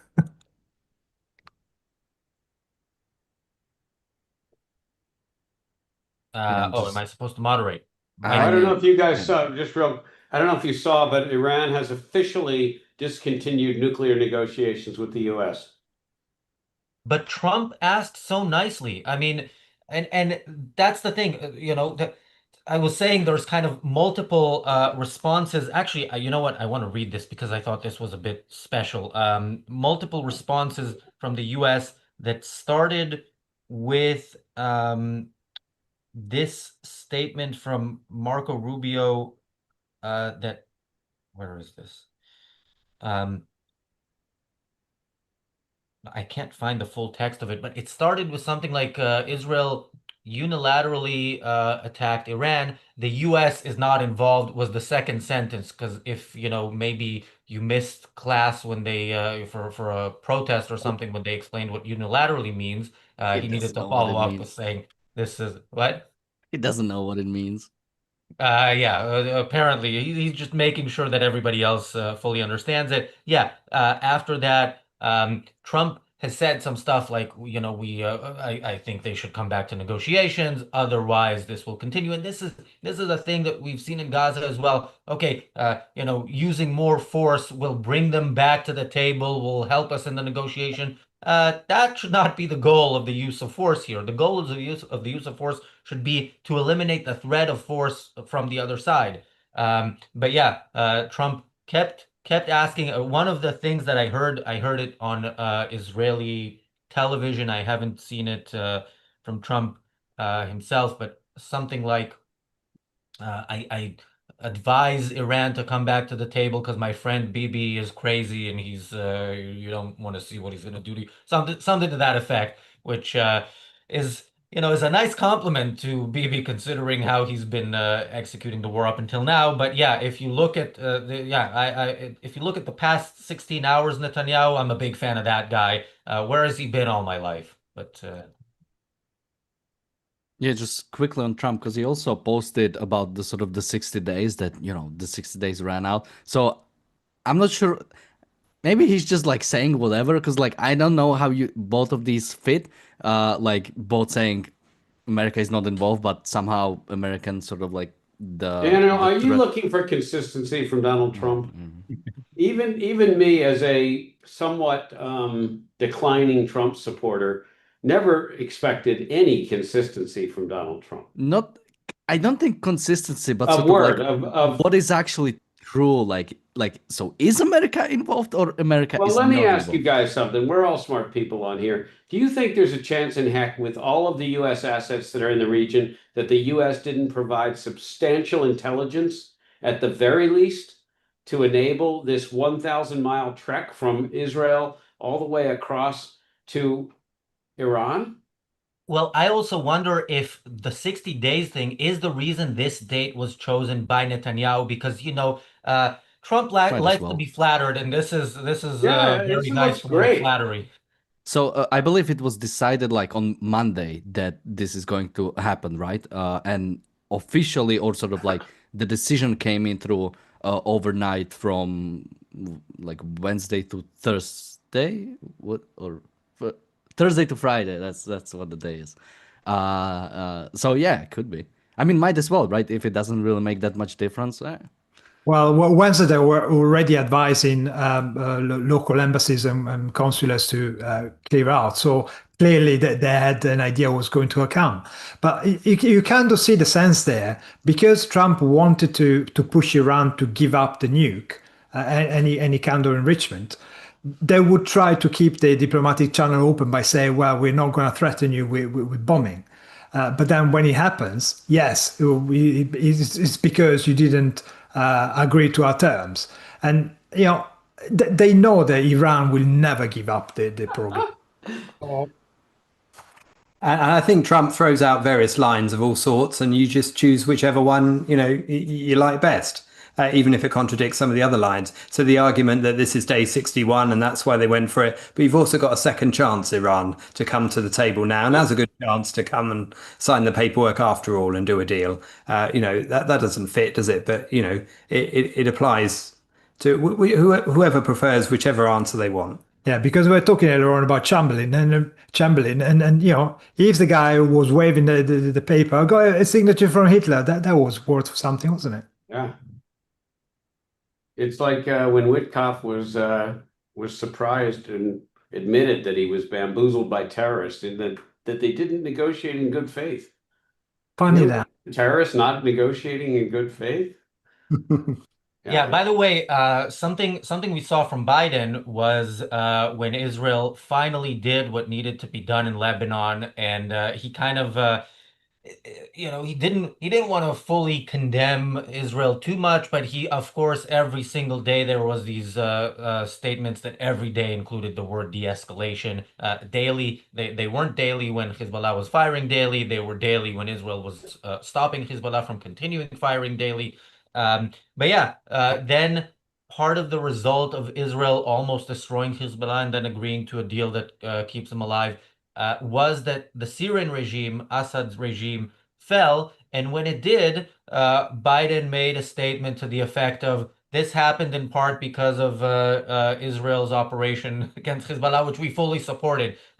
So yeah, he took credit for it after he was against it, and Trump will maybe find a way to take credit for this. Again, I don't mind in the sense, not in the sense that I don't mind, in the sense that, I'm lowering my expectations to kind of an acceptable minimum. I understand, again, he likes flattery. I would, if they, as far as I'm concerned, they could have called this Operation Trump Card or whatever, given him full credit, even if he wasn't on board with it, as long as it is done. And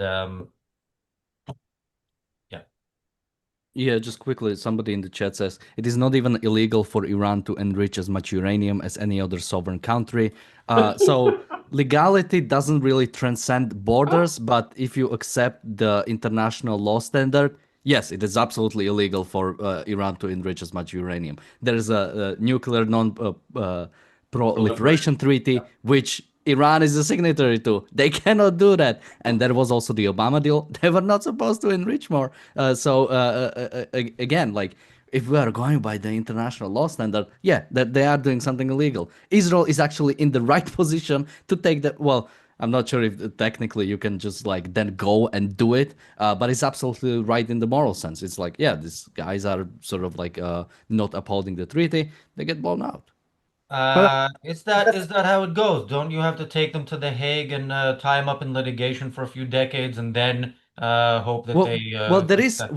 the I don't know, I don't remember what it's called right now, but the UN organization that deals with this has a few days ago made a report that Iran is developing nuclear weapons. So that's what you get. So maybe that's why Israel finally died. Although Iran said that this organization is simply colluding with Israel. So. Just quickly, Marco, so an Israeli official tells Reuters that the IDF spokesperson's briefing to journalists was cut short because of an Iranian attack towards the center of Israel. So we'll stick around at least to hopefully report that is not been successful. Marco. Yeah, and sorry, just to quickly jump in, because somebody says, how many nuclear weapons does Israel have, undeclared and unregistered? Well, Israel is not a signatory to this treaty, so I don't care. Well, I think again, this is when you can be a moron and pretend that Israel and Iran are equal, that you have as much expectation that Israel's going to get pissed off and push a button as you do that Khomeini's going to get pissed off and push a button. In other words, when you hear Khomeini spouting death to America, death to Israel, you think that's the same as Trump and Netanyahu saying we're great allies. That's what you're saying. And if you're that stupid, in my opinion, your opinion doesn't count. You're entitled to it, but it doesn't count. Bonnie asks, where is Michael's family? At an undisclosed location. We don't want BBC Verify to ascertain their exact position by the movement of the sun or whatever. But yeah, they are safe, hopefully, and hopefully everybody in Israel. Yeah, if everybody in Israel watching, we always want higher viewership, but if you have to go into a shelter where there's no signal, this video will be available later to watch. Marco. Yeah, well, we were talking earlier on about the elasticity of international law, isn't it? When it comes to Israel, it's absolutely cast iron. You cannot deviate. It's got to be followed. Everybody else, can get away with it. France gets away with it all the time, for example. And all these Mickey Mouse countries, which shouldn't even exist in the first place, are allowed to do recourse to the UN, to the courts against Israel, of course. And yeah, and to be honest, in a confrontation between Israel and Hamas, or Israel and Iran, it's quite obvious which side you should be on. I mean, there's only one choice. It's either Israel or Iran, or Hezbollah, or Hamas. If you choose Hamas, Hezbollah, or Iran, you're just a rotten human being. So, do we care? Danny, just quickly, Daniel, do you want to share on the screen what Michael shared here in Zoom, and then Richard, you can talk over this. We'll just have a nice visual in the background. Yeah, continue, Richard. Okay, I was just going to point out that the number of articles two more to go then, and then you've got a full house. So who are we left with? Mohammed Pakpour and Alreza Tangsiri. Okay, the command. Okay, so nearly there then. And of course, although these people will be replaced, and it's also that people are often talked about how they're quickly replaced. It's not the same, and of course, they don't have the same intel and level of expertise. And as I think Alex was pointing out on your marathon session earlier today. Often in these regimes, they don't trust the information being spread further than the very top command. And therefore, when a chunk of them are taken out simultaneously, that does seriously threaten the ability for the next guy to pick up where the other one left off. And of course, we hope that's the case, and we'll see the last two dominoes on that sheet fall. I was just going to point out that already I've seen a number of articles from various newspapers comparing Israel and Iran in terms of their weaponry, their capabilities, comparing the numbers of aircraft they've got, number of troops they've got, how much they spend on military equipment per year. All of the most ridiculously pointless comparisons, because it really is ludicrous to compare those two in such a crude manner. Of course, these dictatorships always have hundreds of thousands of extra troops, which they can use as cannon fodder. And of course, that's not what you want from Israel. Israel has the technology and the capability of using their mines to reduce the number of casualties of their own side as well. And they have the ability to do that using technology. And of course, what they spend and the two sizes of the countries are completely different. And this is a testament to the skill of Israel. The fact that a small country in this region, which if it wasn't as skillful and talented as it is, would have been wiped off the map decades ago, quite frankly. And it's only its capability of its people that has ensured that within such a difficult region, it's managed to thrive. Yeah, let's just share what Michael just posted here. So the IDF says a short while ago, the IDF identified missiles launched from Iran towards the territory of the State of Israel. Defense systems are operating to intercept the threat. The public is instructed to enter a protected space and remain there until further notice. Leaving the protected space is only permitted following an explicit directive. Continue to follow the instructions of the Home Front Command. Absolutely. I mean, I'm sure everybody in Israel who this is relevant to probably heard the sirens before they heard me read it. But yeah, stay in those shelters, be uncomfortable for a little bit, and hope that what we've been seeing for the past day, we're going to continue to see, and this threat is removed, and the days of regular sirens are hopefully soon to be over. So Iran has also posted on X a major attack on Israel is starting now. The home front command update was from 6 minutes ago. How long do the ballistic missiles take? What is it, like 15 minutes from Iran? 10 to 12, I think. So most likely in the next 10 minutes, if and I assume I'll hear when Yeah, sirens go off. apparently Israel is also using, I think unlike before, I think they're using boats in the water that are actually shooting down the missiles. So they're not waiting until it gets super close And to move also, up. I believe America has been moving its ships towards Middle East, Yeah. so I'm sure America will be helping out as well. And also that they've been providing the anti-ballistic missiles interceptors. So Israel is a slightly better position. But of course, we've seen a failure in the Iron Dome not long ago. So fingers crossed, everything goes according to plan. Yeah. Yeah, they're saying 100 missiles.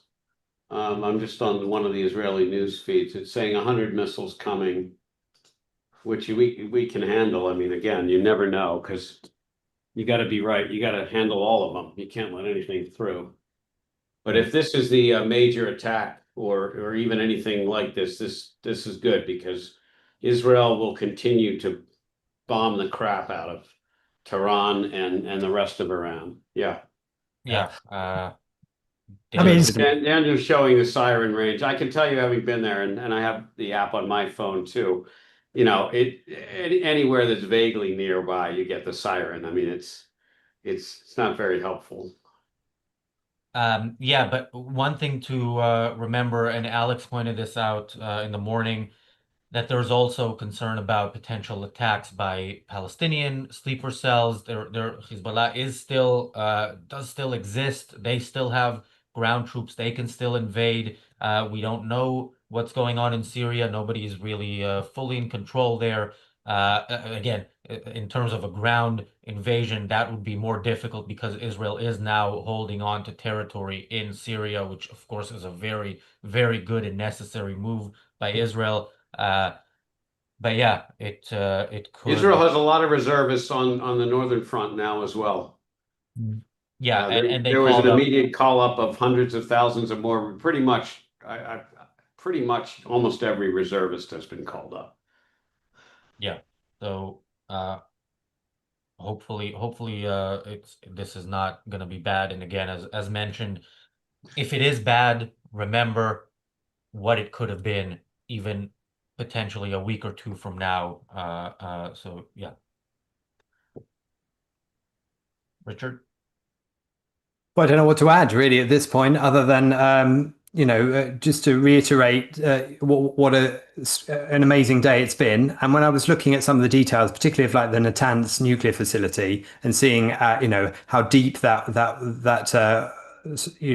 facility was, the fact that it got, I read it had 22 meters of earth on it, 2.5 meters of concrete, another 12.5 meters of reinforced concrete, and all the centrifuges are well beneath all of that lot, and that some of these bunker busting bombs have been able to do substantial damage to that facility there, that being the biggest of the facilities. So that's certainly good news, and we shouldn't underestimate the fact that taking out the radar, taking out all of the defenses for these things was a necessary part of that. And some of those steps were taken some time ago. Some of those were carried out by these soldiers who were working behind enemy lines, and all of that was necessary to make the end result possible, which is what we've been seeing. So yeah, we can only hope that the Iron Dome and all the other defenses can hold back any retaliation from Iran, and it will be interesting to ascertain afterwards what that consists of, and therefore what that represents in terms of the Iranian capability, the Iranian strength or not, and how much it's really on its back foot, as we hope it is. And of course, every drone, every ballistic missile launch at Israel is one too many. But it stands to reason that Iran lately has been using lots and lots of its weaponry, um, and Israel itself has destroyed some the other night, some in October and April, and also during previous strike, he also got rid of some of the facilities that produce, for example, fuel for these rockets. So it stands to reason that a dictatorship like Iran, at some point, even if they still have equipment, they will not be able to use them. They will not be able to use them to attack Israel as such. So either because of the number or because the capability, at some point they will have to realize that the game is over, and that day is never going to be soon enough. But as Richard pointed out, I mean, getting rid of the nuclear enrichment facilities and the facilities which are more sensitive and more protective is going to be, I think it's a US job. But the US might well decide, yeah, we're seeing Razi there on Yeah, I don't know if we can share this on our screen but wow, this is yeah, Israeli television right now is showing uh the sky. This is wow, this is okay, some of these uh Is that interception taken over in the skies above Israel or before some it of it gets? are interceptions. What some of it looks like it may have actually hit. Um I'm gonna watch and I will jump in. Mm. Yeah, I'm seeing footage of also basically missile interceptors coming from Israel near Jerusalem in central Israel. I'm also seeing there are also sirens in so most of the sirens were in central Israel, but there are also some in Golan Heights. So I'm not sure if that means that there is also something coming from Iran to Golan Heights, or if that is sort of like something separate. But yeah, right now we are pretty much all just waiting to see what happens. Hopefully, again, sort of remember this is only half as many as Iran sent in the previous attack. So hopefully, Israel is able to take care of this as well as sort of have help from anybody in the region to watch out for this. Yeah, and lately they've been able to replenish the missiles for the various systems. I know the Iron Dome is only for small rocket stuff, but David Sling and the other equipment that they had the chance to actually replenish the supply of ammunition. So hopefully they're in a good position to um, deal with this interception. Yeah, somebody in the chat says near Kafar Sabah there is contact. So One thing to keep in mind, I'm trying to be too optimistic here, but Israel will let some of these missiles fall if they're falling into open areas. They do not waste. Yeah, but from these images, I mean, they're not really saying anything because they don't want to say anything before they know Right. it. That absolutely looks like something fell in not an open area. Yeah. Okay. now again, most Israelis are hopefully in shelter, so whatever hits hopefully will just be sort of like material damage. And if Israeli threat is sort of is in, this means Israel after this is attacking oil sites and what was the other thing? No, it's time to end Iran. I mean, really, it, anything short of that, you just can't tolerate. This cannot go on. There's no upside for Israel to be proportionate or hold back at this point.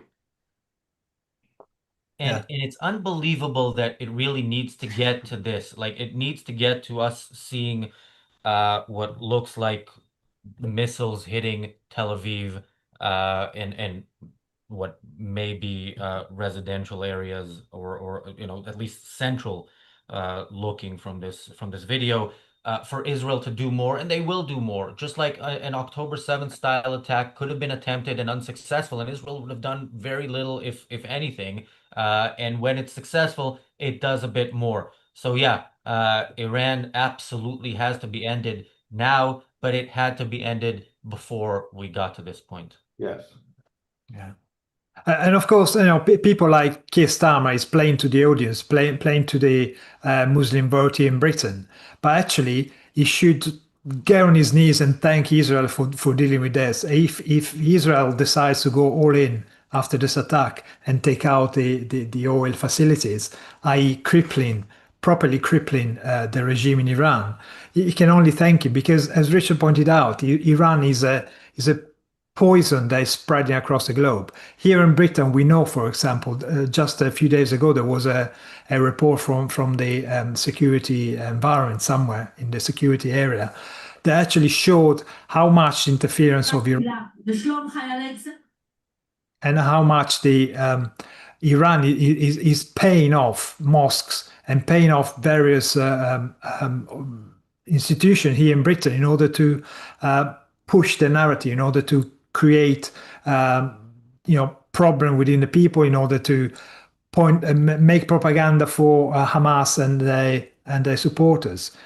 So Iran needs to be dealt once and for all, and the only way, they try to pussyfoot around, trying to diplomacy, but again, you cannot deal with these kind of monsters. So the only way, taking them out, and hopefully after this, will be a serious step towards getting rid of Iran once and for all. Not to mention, of course, a few weeks ago, a group of Iranians here in London were arrested after allegedly planning attack on the Israeli embassy here in London. So that terrorism is spread, to our own shores in the UK and has been here for some time.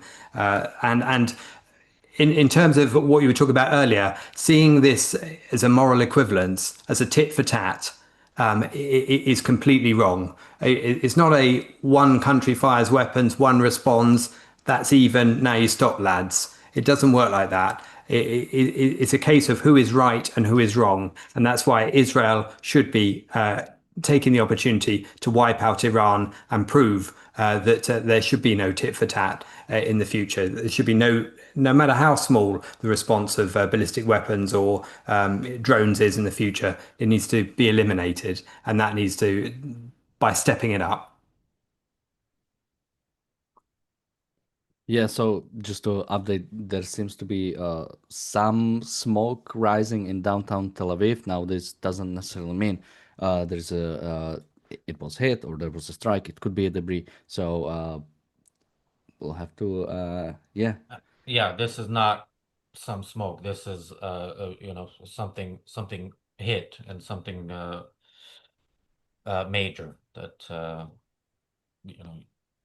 I one of the things I could maybe hope is it might be in an office area, because it does look like there's high rises and those are typically office buildings, and maybe Friday night people are not in the office.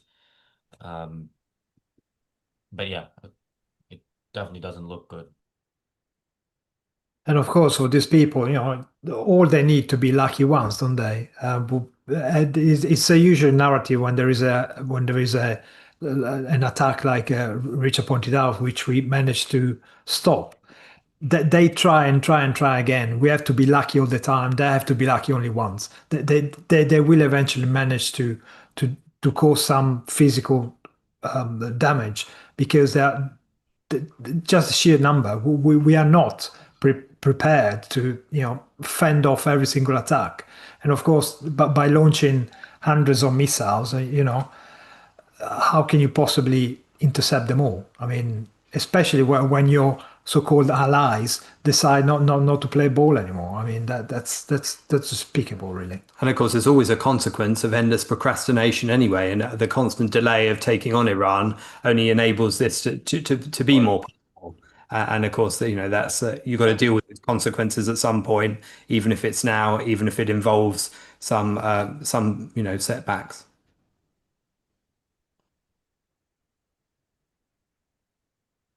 Yeah, there's no that Yeah, much. I can. Michael. I can say that at least my contacts in Tel Aviv, the sirens are done. They can leave the missile room. There does seem to have been a hit in Tel Aviv proper. The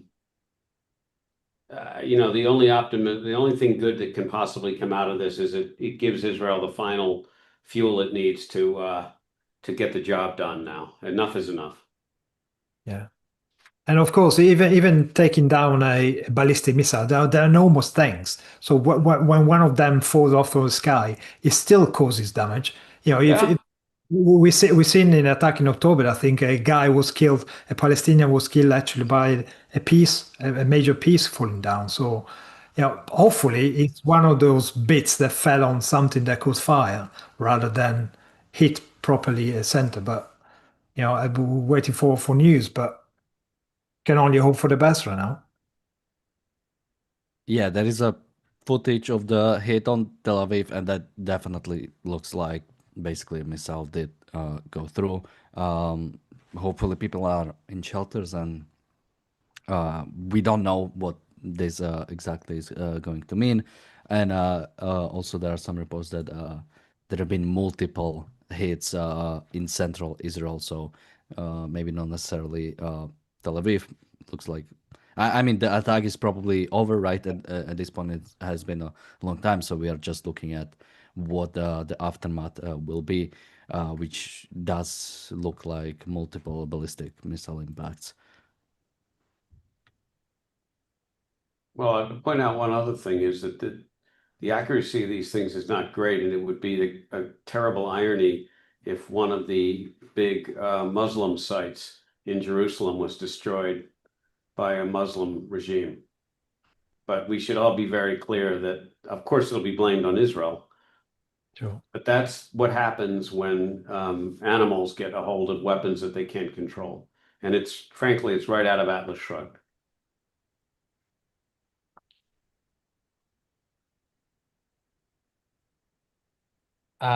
Yeah, I don't know if there's much we can add at this point. I mean, it's um yeah.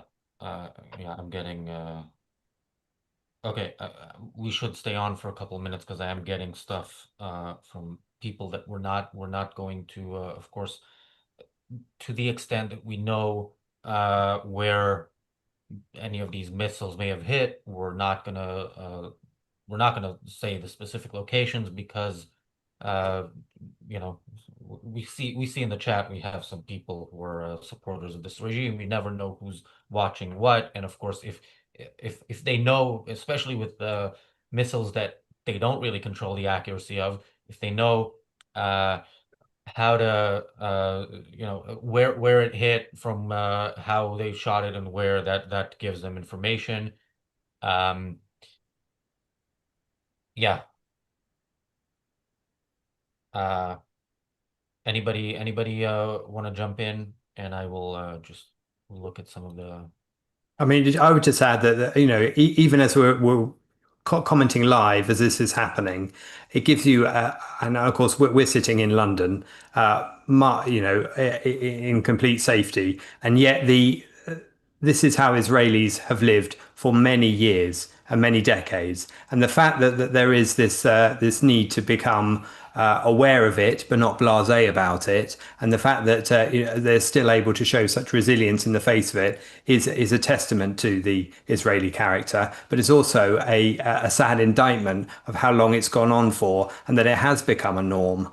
And it doesn't matter where you see that principle displayed, whether you see shoplifting become the norm or fare evasion become a norm. It's very quickly you can be desensitized to the sort of evils you shouldn't see and that should be punished at an earlier stage, rather than becoming familiar with them. And we've become familiar with the fact that having to have shelters within your home, having to have sirens, having to stop what you're doing and take safety is a way of life, and that's must be very difficult to live with, and we shouldn't underestimate what that is actually like. And to be honest, it's also testify how much we should admire the Israeli people, because despite all this, they managed to still be the beacon in really Middle East. They managed to be this creative, productive place, which despite all the stuff that they have to put up with, manages to come up on top. And that goes to show how far a little bit of freedom can actually take you. Yeah, I don't know that we'll have much more to add, and hopefully tomorrow when we do, I don't know how many shows and when, we will have some bad news, but hopefully we will have also good news that Israel has stepped it up a notch from what we've already seen, and really responded as it should. Michael, I know you need to jump off, so I'm going to ask you for your parting thoughts first. Yeah, I think the thing that maybe some in America and some of the Western European countries don't understand is that when you actually have to deal with this crap and you go back and you perform the same kinds of day jobs that all of us in the other Western countries do, you actually appreciate the freedoms that we have, and you appreciate the soldiers that are defending your freedoms, etc. One of the disgusting things about a lot of these American students and all of the protesters that talk about free Palestine is that they don't have to do any of that. They think this all comes for free, and frankly, it's somebody else's kid who died protecting me. And we all really need to we need to stop putting up with this. We need to stop electing people that support this notion that spoiled brats who think that they are owed a living and owed freedom. And frankly, many of them think they don't even have to work. That's why they have time to protest. We need to stop. And I really think that watching what has gone on in Israel and hopefully what will be some good news with retaliation, we recognize that our kids are the ones putting their lives on the line, and then we go back and do what all the rest of us do for a normal day job. Thanks very much, Michael Kaufman on LinkedIn, 2Fs. Thanks. Hopefully Michael can join us again in the coming days. Richard, Marco, parting thoughts? Well, it's live events, isn't it? It's hard to make an assessment in the midst of it, but we can only talk about what we know for certain and what's gone ahead. What the great achievements Israel has made in the last 24 hours, and those will be the substantial ones, no matter what has precisely happened with the attack in this particular round of missiles that have headed for Tel Aviv and the likes. So that we hope that Israel will take up the extra step, as you say, and will ensure that this is a definite, decisive outcome for Israel, and ensures that Iran can't do this again, because this cannot be a year after year event where Iran is always capable of some form of attack. That needs to be completely stopped once and for all. And to be honest, I mean, we have to express our gratitude to the people of Israel who actually fight this abject evil, because it sounds like an exaggeration, but this is a war between good and evil. And to be honest, we're gonna benefit when Iran is taken out from this planet. The Islamic regime is taken out. We're gonna all benefit from it, because, like it or not, they are enemies of freedom. They're enemies of individual freedom. They're enemy of life. So the sooner we see the back of the Islamic Republic, the better. And in terms of where you can find us, you can always check out the short clips on the Briefly Objective, which is linked in the description below of all episodes, where you can find all of the key principles taken from the conversations on these shows, on these channels, with added visuals to really emphasize the point that this is a fight between barbarity and civilization, and therefore it's everyone's fight to be interested in, and it's everyone that should watch as many of those clips as you can, and please like, forward, and subscribe to the channel if you haven't already. Thank you. Yeah, and I'm getting clips. I don't know if the people sending them are the ones taking them, but whoever is watching from Israel, if you are, taking video of this, you are not doing what you should be doing, which is in a shelter. They are hitting, and this could continue. So yeah, stay safe. Daniel, parting thoughts?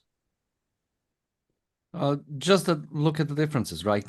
Israel has hit military targets in Iran, and Iran is responding by hitting civilian sites. They are hitting Tel Aviv, central Tel Aviv. The goal is to simply kill people, to inflict as much damage as they can on just civilians. So that shows the difference between attitudes. Yeah, and again, hopefully when it's sad that something like this has to happen for us to get to this point, but hopefully the gloves are completely off, and yeah, we will be back tomorrow with at least the daily objective at 5:30 UK time, but possibly an earlier show if needed. And I'm guessing the daily objective will not be a 30-minute show tomorrow, no matter what happens, because something will happen. Yeah, hopefully we'll have more good news than bad news tomorrow.